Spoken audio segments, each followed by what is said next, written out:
ಹರಿದ ಬಟ್ಟೆಯೊಳಗೂ. ಇಸ್ರಾಯೇಲ್ ಜನರಂತೆ 40 ವರ್ಷ ಅವರು ಬಟ್ಟೆಗಳನ್ನು ಹಾಕಿಕೊಂಡರು.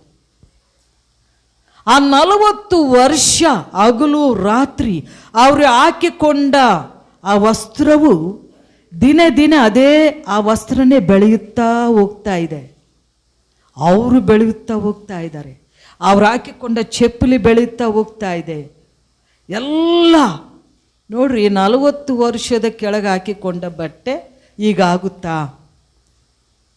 ಆ ಬಟ್ಟೆ ಒಳಗೆ ಎಸದ ಬಟ್ಟೆ, ಹರಿದ ಬಟ್ಟೆ, ಅದರಲ್ಲಿ ದೇವರ ಮಹಿಮೆ ಇದಂತೆ.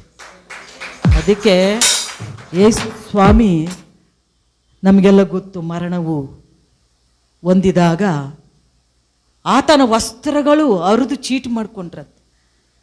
ಚೀಟಿ ಮಾಡಿಕೊಂಡು ನಮಗೆ ಬೇಕಂತೇಳಿ ಒಬ್ಬರು ತಕ್ಕೊಂಡು ಹೋದ್ರಂತೆ. ಅದು ಇಂದಿಗೂ ಆ ವಸ್ತ್ರ ರಷ್ಯಾದಲ್ಲಿ ಇಟ್ಟಿದ್ದಾರೆ. ಆ ವಸ್ತ್ರ ನೋಡ್ಲಿಕ್ಕೆ ಅನೇಕರು ಹೋಗ್ತಾ ಇದ್ದಾರೆ. ಆತನ ಮೊಳೆ ಹೊಡೆದಿದ್ದು ಮೊಳೆಗಳು ಈಗ ಇದ್ದಾವೆ. ಆತನ ಹಾಕಿಕೊಂಡ ಚಪ್ಪಲು ಶೂಸ್ ಎಲ್ಲವುದು ಇಂದಿಗೂ ಜೀವಂತ. ಅದರಲ್ಲಿ ಎಷ್ಟು ಮಹಿಮೆ ಇರ್ಬೋದು. ಆತನ ಮಹಿಮೆ ಆತನ ವಸ್ತ್ರದಲ್ಲಿ. ಅದನ್ನು 12 ವರ್ಷದ ರಕ್ತಸ್ರಾವ ಸ್ತ್ರೀ ಕಂಡಿಡಿದುಕೊಂಡ್ಲು.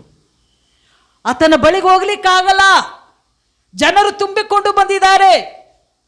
ಆದರೆ ಅವರ ಮಧ್ಯದಲ್ಲಿ ಕಾಲು ಸಂದಿನಲ್ಲಿ ಹೋಗಿ ಆತನ ಗೊಂಡೆಯನ್ನಾದರೂ ವಸ್ತ್ರವನ್ನಾದರೂ ನಾನು ಮುಟ್ಟಿದರೆ ಚೆನ್ನಾಗಾಗುತ್ತೇನಂತ ಒಂದು ಬಲವಾದ ನಂಬಿಕೆ ಆ ಸ್ತ್ರೀಯಲ್ಲಿ ಇದ್ದುದರಿಂದ ಆಕೆ ಹೋಗಿ ಮುಟ್ಟಿದ ಗಳಿಗೆಯಲ್ಲೇ ಆಕೆ ರೋಗವು ತಟ್ಟಂತ ಸತತವಾಗಿ ಎಲ್ಲ ಹಣ ಹಾಳು ಮಾಡಿಕೊಂಡು, ಎಲ್ಲ ದುಡ್ಡು ವ್ಯಯ ಮಾಡಿಕೊಂಡು, ಮನೆ ಮಠ ಎಲ್ಲ ಮಾರಿಕೊಂಡು, ಏನು ಇಲ್ಲದೆ ದಿಕ್ಕಿನವಳಾಗಿ ಅನಾಥಳಾಗಿ, ಯಾರು ಸಂತೈಸದೆ ಕುಗ್ಗಿ ನಲಗಿ ಬಾಧೆಯಲ್ಲಿ ದುಃಖದಲ್ಲಿ ಕಣ್ಣೀರಲ್ಲಿ ಒದ್ದಾಡುತ್ತಿದ್ದ ಸ್ತ್ರೀಗೆ ಆ ರಕ್ತಸ್ರಾವ ಬಿಡದೆ ಹಗಲು ರಾತ್ರಿ ಹರಿಯುವುದನ್ನು ಆಕೆ ತಿಳ್ಕೊಂಡಿದ್ದಳು. ಅದಕ್ಕಾಗಿ ಯಾವಾಗ ಆತನ ವಸ್ತ್ರವನ್ನು ಮುಟ್ಟಿದ್ಲೋ ತಟ್ಟನೆ ಆ ರಕ್ತ ನಿಂತೋಯ್ತಂತೆ. ಹಲ್ಲೆಲೂಯಾ! ಎಷ್ಟು ನಂಬಿಕೆ! ನಿಂತು ಹೋಯಿತು ಅಂತ ಆಕೆ ತಿಳ್ಕೊಂಡ್ಲಂತೆ, ಗ್ರಹಿಸಿಕೊಂಡವಳು. ತಟ್ಟನೆ ನಿಂತು ಹೋಗಿರೋದು. ಅವಾಗ ಯೇಸು ಸ್ವಾಮಿ ಅಂತಾರೆ, ಯಾರು ನನ್ನನ್ನು ಮುಟ್ಟಿದ್ದು? ಎಲ್ಲರಿಗೆ ಇದೇನು ಮನುಷ್ಯ, ನೂಕಲಾಡ್ತಾ ಇದ್ದೀವಿ, ನಾವು ನುಗ್ಗುತ್ತಾ ಇದ್ದೀವಿ, ಒಬ್ಬರ ಮೇಲೆ ಒಬ್ಬರು ಬೀಳ್ತಾ ಇದ್ದೀವಿ. ಯಾರು ನನ್ನನ್ನು ಮುಟ್ಟಿದ್ದು ಅಂತಾನೆ. ಏನಿದು?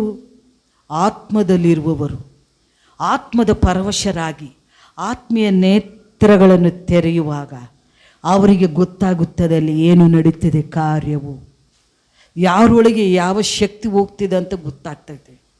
ಹಲ್ಲೆಲೂಯಾ!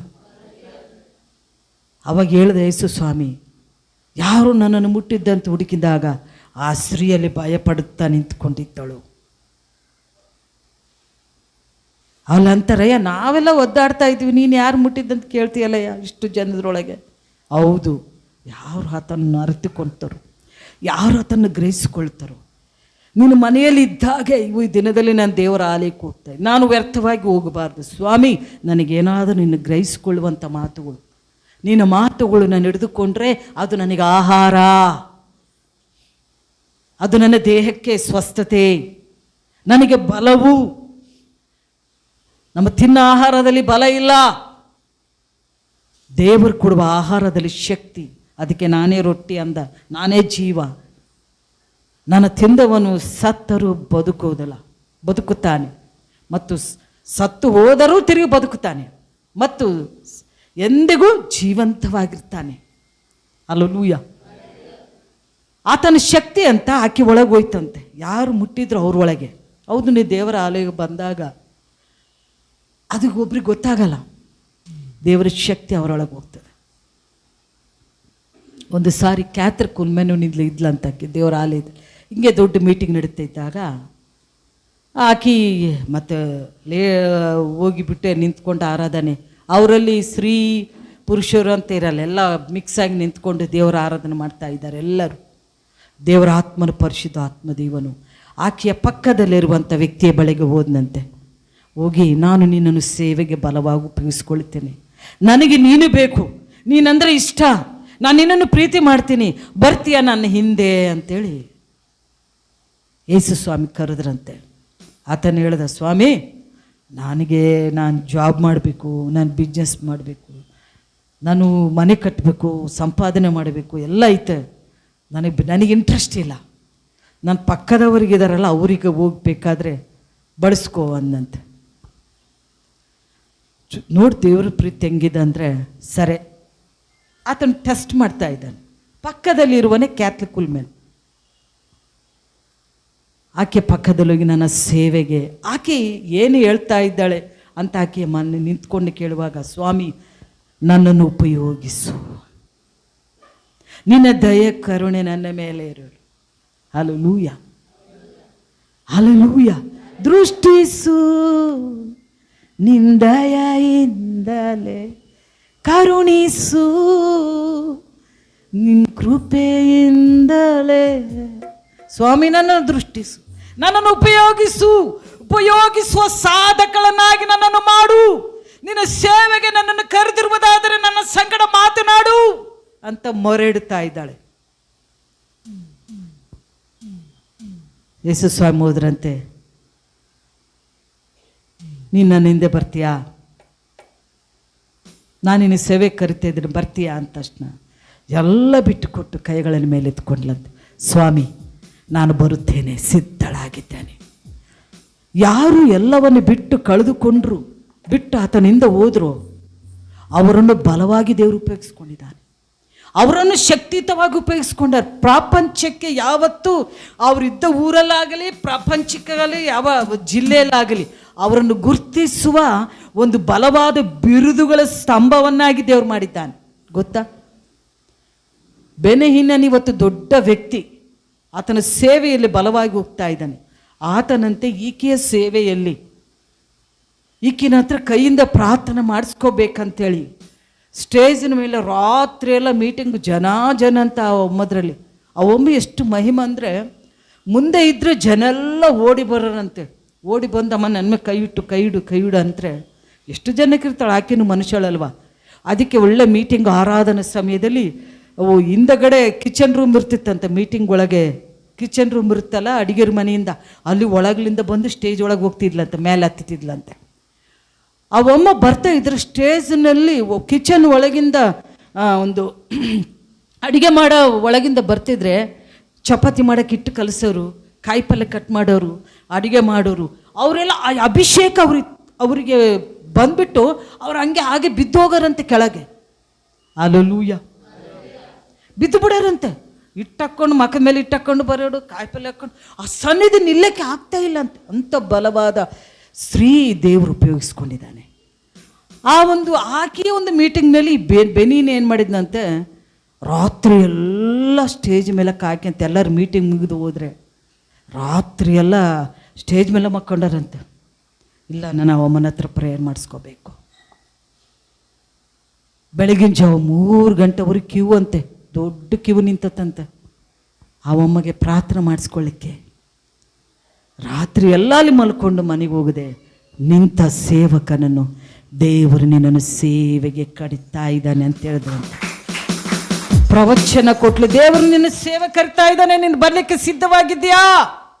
ಈಗೋ ನಾನಿದ್ದೇನೆ, ನನ್ನನ್ನು ಉಪಯೋಗಿಸು.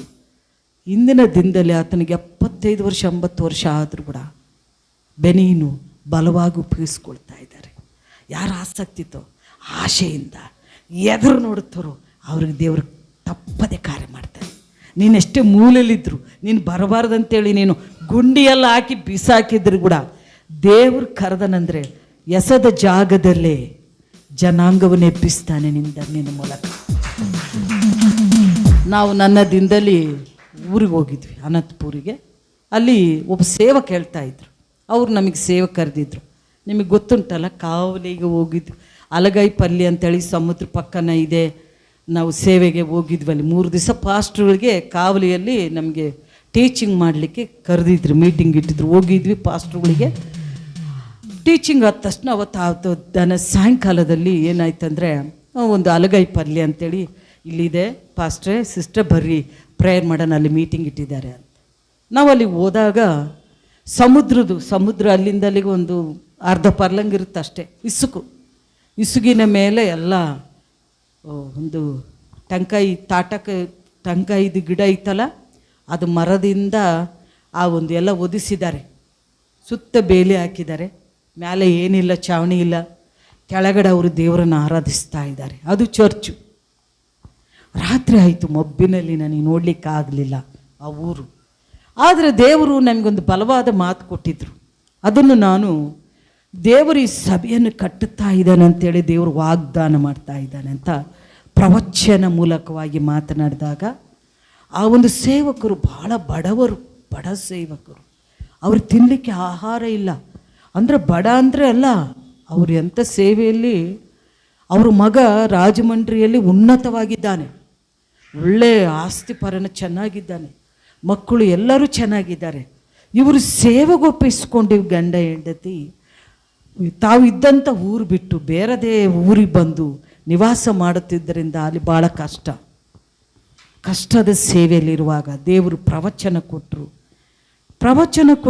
ಕೊಟ್ಟದ್ದು ಒಂದು 2 ತಿಂಗಳಲ್ಲಂತೆ ಆ ಒಂದು ಚರ್ಚ್ ಕಟ್ಟಲಿಕ್ಕೆ ಎಲ್ಲ ಸಾಮಾನುಗಳು ದೇವರು ಒಬ್ಬೊಬ್ಬರೇ ಮೂಲಕ ಮಾತಾಡಿದೆ. ఈటికి సీటు ಎಲ್ಲರೂ సమకూర్చినాడంట, ఇవ్వడానికి సమకూర్చి ఇచ్చారు. చర్చ్ కట్టబడిందంట. నెక్స్ట్ ఆ చర్చ్ ఓపెనింగ్కి మమ్మల్ని పిలిచారు. మేము వెళ్తే అక్కడ మా శక్తి మాకు తెలిసలేదు. సంఘంలో ఉన్న మీరు కొందరికి మాత్రం మమ్మల్ని తెలుసుకుంటారు, అందరూ తెలుసుకోరు. చూసాంలే. అయితే దేవుని ఆత్మతో నిండిన వారు చాలా ప్రాముఖ్యంగా ఉంటారు. అక్కడ వాళ్ళ చర్చలు వెళ్తే మా పేరు రాసి శాంతి అమ్మ ప్రవచన ద్వారా దేవుడు బయలుపరిచి ఈ సంఘము పలానా డేట్కి ప్రవచన వచ్చింది, ఆ సరిగ్గా సంవత్సరానికి ఈ సంఘం కట్టబడిందని ఆ ఒక బోర్డు వేసి వాళ్ళు పెట్టారనమాట. నాకే తెలియదు, ఎప్పుడు చెప్పాను అని నా పాస్టర్ గారు చెప్తున్నారు. దేవుడు సిస్టర్ని బలంగా అక్కడ వాడుకున్నాడు. ప్రియులారా, ఇదంతా దేవునికి మహిమ. ఆ తల్లి ఇప్పుడుకు నిన్నటి దినమని కూడా నాకు ఫోన్ చేసింది. వాళ్ళు పెద్ద ఏజ్ వాళ్ళు. అయితే ఆమె, నేను 3 నెలలు ఫోన్ పోగొట్టిపోయింది కదా, నేను చాలా బిజీ అయిపోయాను, ఎత్తుకోలేదు. అయితే ఆ తల్లి ఏమంటుంది నిన్న, అమ్మా నాకు బాగులేకపోతే ప్రార్థన మీ ద్వారానే చేసుకుంటే నేను బాగుంటానమ్మా. చనిపోయి అయ్యగారిని కూడా ప్రార్థన ద్వారా నువ్వు బ్రతికిచ్చావు. మీ ప్రార్థన మాకెంతో శక్తియుతంగా ఉంది తల్లి. నా ఫోను చేసి ప్రార్థన చేయమంతే చాలు, నువ్వు ప్రార్థన చేస్తే నేను బాగా అయిపోతాను. ఆ తల్లి అంట, ఆమెకి తలలో బ్రెయిన్ చాలా ఎఫెక్ట్ అయ్యి చచ్చిపోతుంది. 24 అవర్స్ టైం ఇచ్చారు. రాజమండ్రికి వెళ్ళి అక్కడ హాస్పిటల్ వెళ్తే ఆమెకి తల ఆపరేషన్కి వెళ్ళాలి సీరియస్గా. బతుకొచ్చు లేదు, మీరు సైన్ పెట్టండి. సైన్ పెట్టారు. అయితే ఆ తల్లి ఫోన్ చేసిందంట, నాకు ప్రార్థన చేపియాలి. సరే, ప్రార్థనకి ఆమె ఆపరేషన్కి వెళ్ళినప్పుడు ఆపరేషన్ చేశారు. డాక్టర్ మిగలదు, చాలా సీరియస్, ఏజ్ అయింది కదా, అవుదన్నారు. అయితే ఆమెకి ప్రజ్ఞ వచ్చినప్పుడు, మెలకు వచ్చినప్పుడు, అమ్మ కోడలు చెప్పింది, శాంతి అమ్మకు ఫోన్ చేసి నాకు ప్రార్థన మేము చెప్పవా అని. తొందరగా ఫోన్ వెతికారు, భర్త తీసిచ్చాడు. ఫోన్ చేశారు, అమ్మ బాగున్నారా తల్లి, ప్రార్థన అంటే చేయమ్మా, అమ్మగారికి హాస్పిటల్లో ఉన్నారు. అవునా అని. నాకు తెలియదు ఏమైందో. అయితే దేవా, నీ దినములు, ఆమె దినములు నువ్వు వృద్ధి చేస్తున్నావు, నీకు వందనాలు, ఆమెను బ్రతికించావు, నీకు వందనాలు అని ప్రార్థన చేశాను ఫోన్లో. ప్రియులారా, ఆ తర్వాత చెప్తుందా కోడలమ్మా, నీ ప్రవచన మాటలు నిజంగా ఆమెను బ్రతికించింది, ఆమెను దినములు వృద్ధి చేసింది. డాక్టర్ మాతో సైన్ చేసుకున్నారు, మిగలదు. ఆమె ఆపరేషన్ చేసిన మిగలదు, బ్రెయిన్ ఎఫెక్ట్ అయింది, బ్రెయిన్ ఆపరేషన్ అయింది. అయితే తల్లి ఈనాటి వరకు సజీవంగా ఉంది. ఆ దినముండే ఆమెకి వాళ్ళ ఇంటికి వాళ్ళకి జ్ఞాపకం అంటే, పెద్ద సేవకులు వెళ్తారు. అవునా, తన కుమారుడు కూడా పెద్ద సేవకుడే. అయితే లేదు, ఆ శాంతి బల్లర్లో ఉన్న శాంతి అమ్మ ప్రార్థన చేస్తేనే వాళ్ళకు బాగా అవుతుంది అని వాళ్ళ విశ్వాసం. వాళ్ళకి విశ్వాసం, ఆ విశ్వాసం ద్వారా వాళ్ళ దేవుడు వాళ్ళని స్వస్థపరచును గాక. ఇది నా శక్తి, నా బలము, నాదేమి, నేను పనికి మాలిదాని. అయితే పనికొచ్చేటట్టుగా దేవుడు నన్ను సాధకురాలుగా చేశాడు. దీన్ని బట్టి నేను దేవుని స్తోత్రం చెప్తున్నాను. హల్లెలూయా, హల్లెలూయా.